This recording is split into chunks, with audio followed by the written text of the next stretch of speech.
Shalom saudara yang dikasihi Tuhan.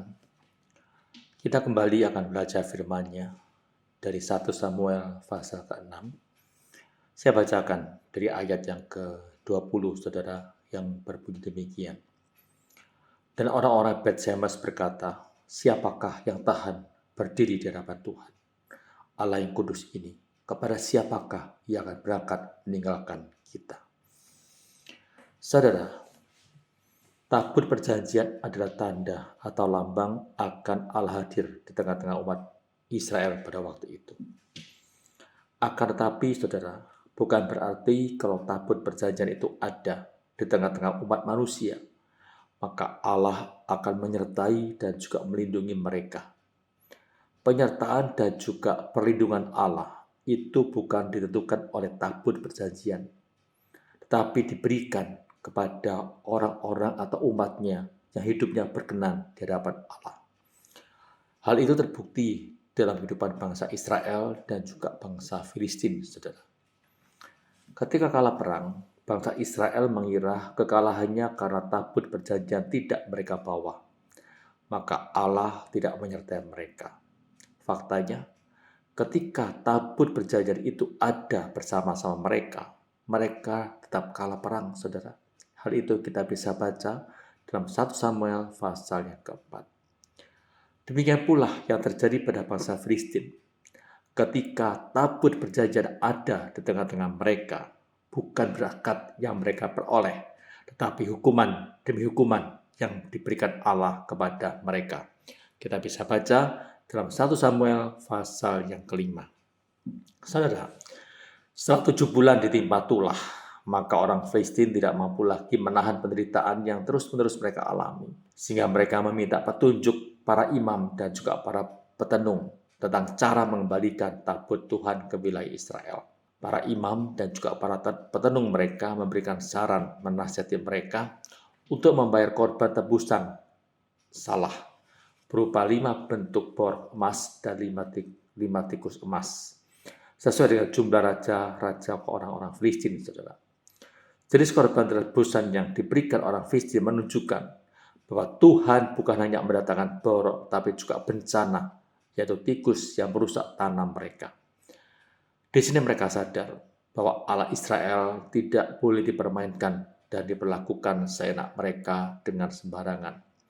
Saudara dikasihi Tuhan, ketika bangsa Filistin mengembalikan tabut perjanjian itu, terjadi bencana di Bet-Semes, yaitu daerah bangsa Israel.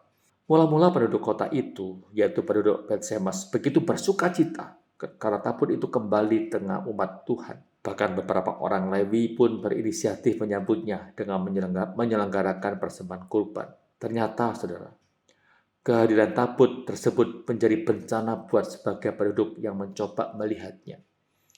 70 orang penduduk Bet-Semes tewas dihukum oleh Allah karena mereka berusaha melihat ke dalam tabut perjanjian itu. Mungkin mereka ingin mengetahui isinya, tapi Allah murka melihat perbuatan mereka. Tidakkah mereka sama dengan tidak menghormati Allah, saudara? Melihat kejadian itu, orang-orang Bet-Semes kemudian berseru, siapakah yang tahan berdiri di hadapan Tuhan, Allah yang kudus ini?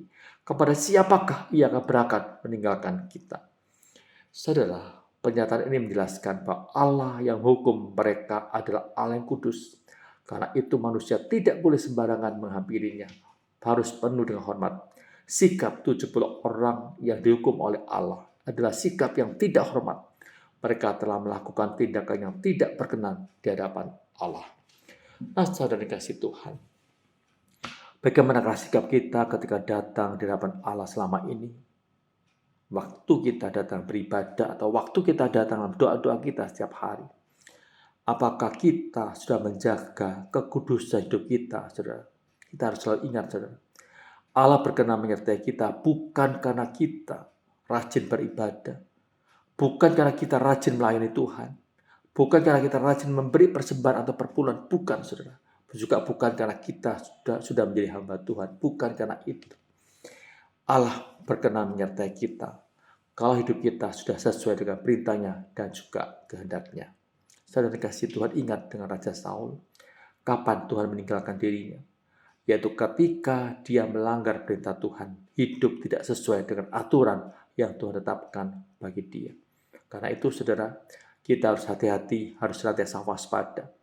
Kalau kita ingin hidup diberkati oleh Tuhan, disertai oleh Tuhan, maka kita harus hidup sesuai dengan aturan yang telah ditetapkan Tuhan kepada kita yang ada dalam Alkitab. Mari kita berdoa, saudara. Tuhan, beri kami telinga yang mau mendengar dan hati yang mau taat pada perintah dan juga kehendak-Mu, agar hidup kami berkenan di hadapan-Mu ya Tuhan, sehingga nantinya Engkau bersedia menyertai kami dan tidak pernah meninggalkan kami. Terima kasih Tuhan. Dalam nama Tuhan Yesus kami berdoa. Amin. Tuhan memberkati saudara sekalian.